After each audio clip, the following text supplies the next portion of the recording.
there is no recognition of a separate I or a separate that. There is this clarity, either the sense of I is or that is.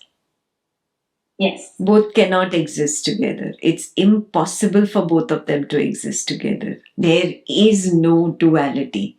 This is the true recognition of Advaita. Otherwise, you have not recognized Advaita. It was only intellectual. But now that you recognize, oh, this is not there when this is, and this is not there when this is. This clarity and seeing it again and again and again and again, not seeing once in a week and that's done and I put it down. No. So it's supposed to be moment to moment to moment to moment. In this session, getting up and doing whatever your other things, you go for breakfast or you go for lunch, you go out, you meet friends, even there, doing some office work with a boss that is pressurizing you in that ugly environment where you're creating stories of, I don't like this, I don't want this, the whole thing. Being able to see just one after another, one rasa, one rasa, one rasa. When I am, it is not. When it is, I am not. Oh, there is no this and that. There simply is. There is. There is. That recognition is essential. And moment to moment, mind you. Otherwise, you have not gotten there. And come to this point where moment to moment to moment to moment, oh, it's all rasa, it's all me. Yeah, not me, the person again. Remember that. Because before this, you were going to your Atma Nirvriti level of understanding where I have projected it and then I am perceiving my projection and therefore this is out of my control. So there is still, you see, the duality. At times, there is that merging happening and you see, but then you go back to duality. Yeah? So no, we are talking one step higher, where there was never a two to begin with. That was just a stepping stone for me to see something clearly. Yeah, it was only a stepping stone. Like I climb up the ladder, I let go of this step, no? That step is gone. Now I have to put my foot up here. From here, I have to go up. I have to let go of this step now. And I go up. Now I can't go back down. Those steps have been taken away from me. It's like that. They were just steps that you have desired, you are projecting, now you are perceiving from your subtle thought, a gross manifestation is there. All this was to bring you to this understanding, oh, it is all me. Oh, it's all me only. When there is just me, there is no conflict, there is no two. So there's nothing that can be done about it. Yeah, I'm saying it very simply, but for some people, you could have gone through an extreme trauma that you want to work on. And it becomes very hard for you in that moment to see, oh, there is nothing that can be done about it because it is me. Do you see that? I have covered it very simply, but you have to work on your personal level, no? That personal level work only you can do. Ekta cannot do for you.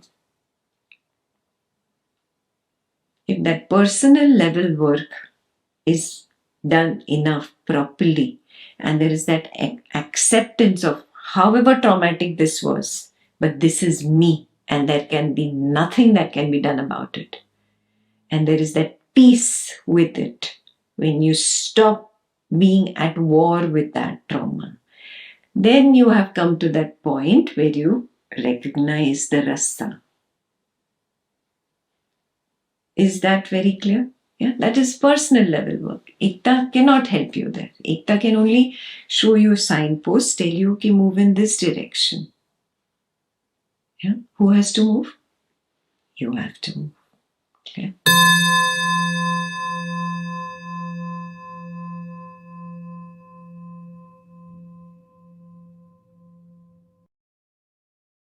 The stories that are coming up, I am still holding on to something. You meet a school friend after 20, 30 years, 40 years, and you just can't recollect his or her name, and the person knows you so well and takes your name, and you're like all embarrassed. You're smiling over there, but inside you're like trying very hard. What is her name? What is her name? Why can't I remember her name? Why have you forgotten?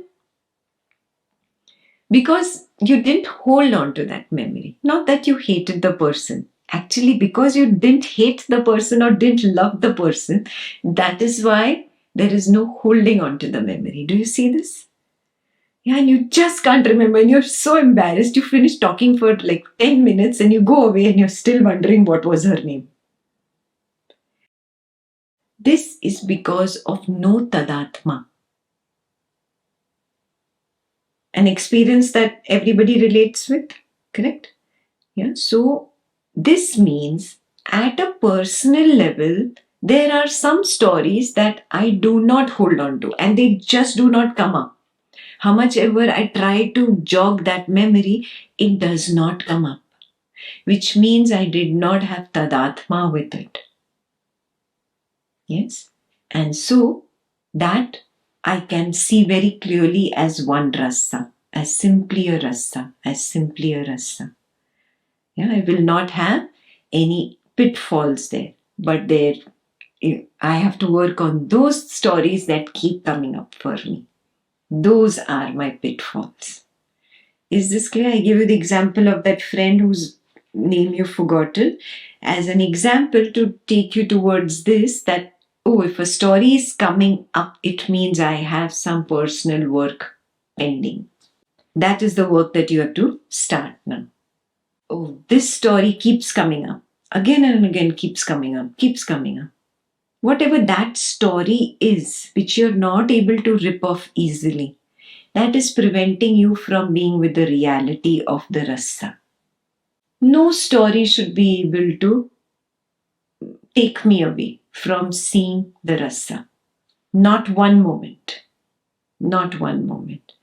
So if you are able to do this in your waking, no dream will be able to continue in the dream state. Your dream state will become shorter and shorter because dream is nothing but story. You see it? Your dreams will not be major stories. It will be just one flash and gone. You will not be able to retain dreams. You will come to a point where you'll say, oh, I don't dream anymore. Yeah? Or I've become totally unaware. Something is wrong. That feeling will come up. No, reflect. It's coming from the waking. It's coming from the waking because in the waking there is no heed given to stories. Yeah, you're completely with seeing, completely with the truth, with reality. You have not given into the conflict of stories during the waking, so there is no conflict of stories in the dream. So there is no order to bring about in the dream. What do you dream about? That which was chaotic or disorderly in the waking, you try to create order in the dream. You wanted to eat chocolate ice cream. We'll go out after 1 hour. Oh, I have to finish this work. We'll go out after 2 hours. Okay, we'll go out after 3 hours. The whole day passes by. You didn't get a chance to go out and get your chocolate ice cream. You go to sleep. In the dream, you're eating chocolate ice cream. So basically, there's disorder in the waking, and you created the order in dream. So the desire was completed in the dream, and therefore you could go into deep sleep. Disorder converted to order, which led to deep sleep, the peace of deep sleep. This is the way the consciousness functions. It needs to get chaos and disorder out of the way for deep sleep to happen. And it does it by the means of dream. If there is an unresolved issue, relationship issue in the waking, it reflects in your dreams. You're trying to attain that order in the dream. Yeah.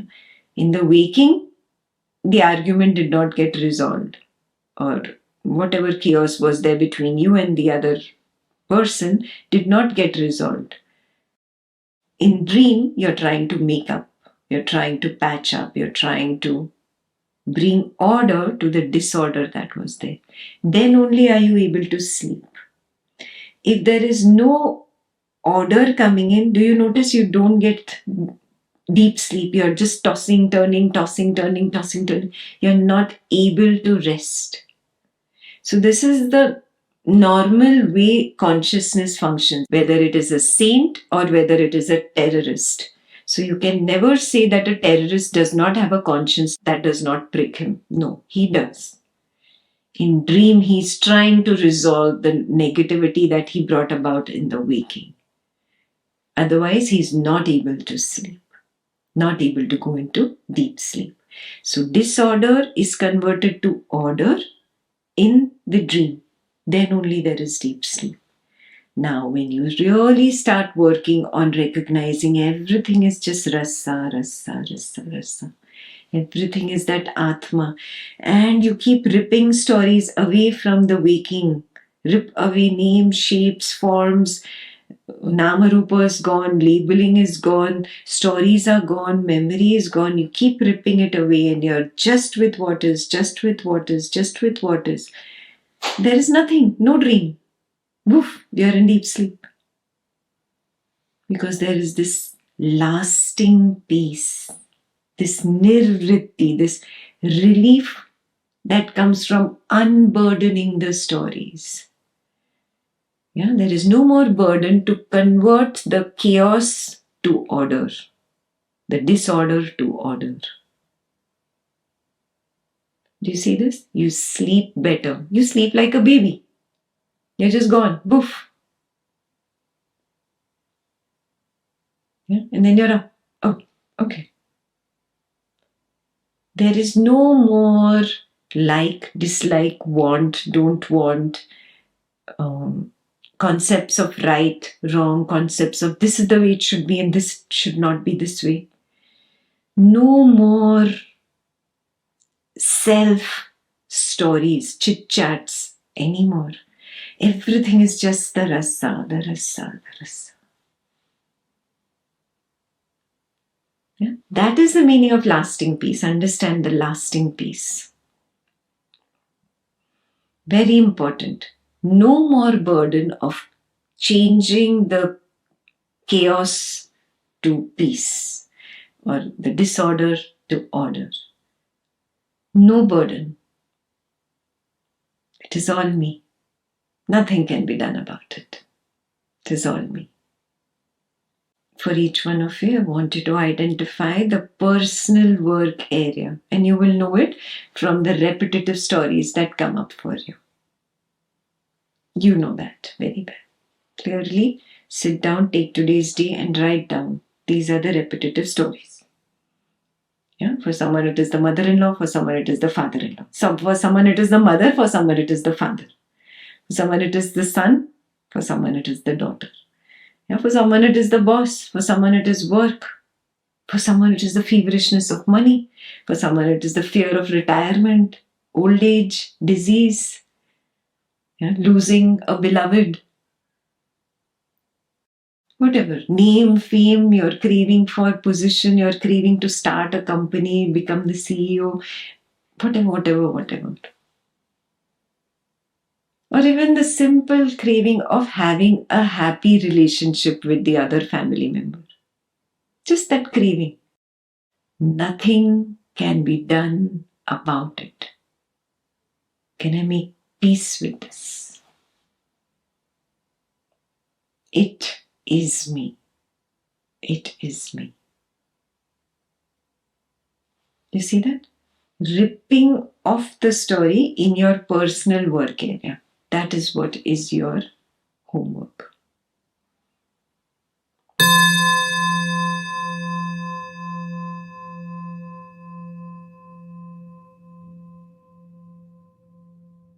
Okay, I want you to reach a point where you say, it is not.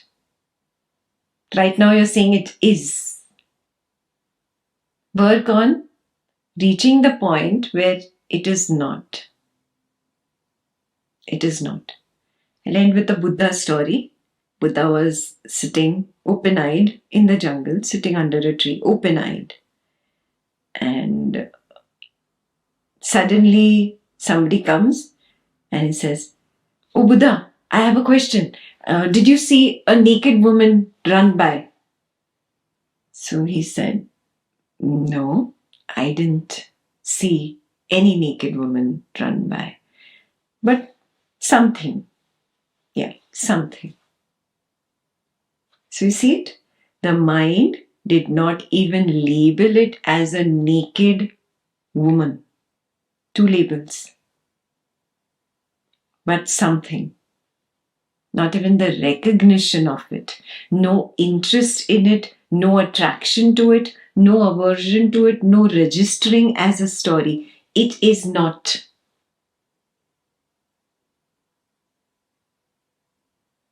Do you get this? Till the time it registers as a story, it is. It is still a line on water.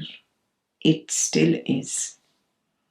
Yeah. So then the recognition of the phenomena of rasa is not complete. Rasa, let's define rasa. Rasa is devoid of stories, completely. Devoid of name and form, devoid of nama rupa. Yes.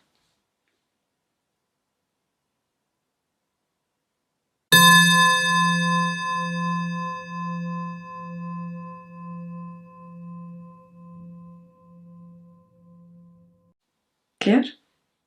Work areas are clear for everybody?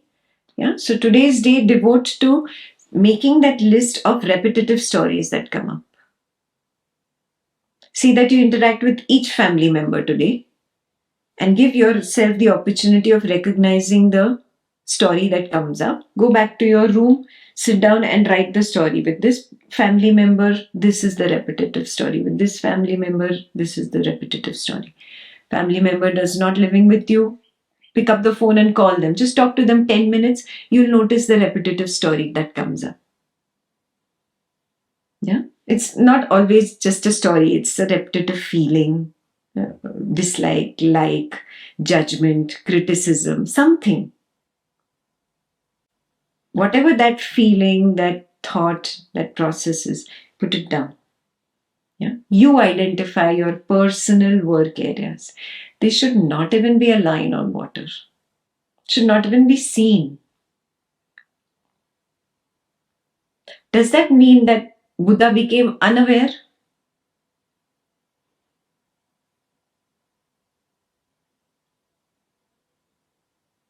No, there was nobody more aware and more sensitive than the Buddha.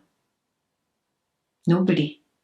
Yeah. It increases your sensitivity level to such a point that a regular person trapped in memory or in story cannot have. Yeah, because that person is seeing through colored glasses. Even if those colored glasses came on for a moment and went off, the remnants of the colored glass are there. Yeah, for a moment, if you wear orange color glasses, everything looks orange. You remove the glasses, but you're still seeing orange. Do you recognize that? Yeah, you have the memory of that orange. Buddha does not even have the memory of the orange because he did not pick up the orange glass even for a second. Everything is me. Everything is me. Yeah. Because it is me, there is nothing that can be done about it. Work on seeing the rasa. It is all me. All.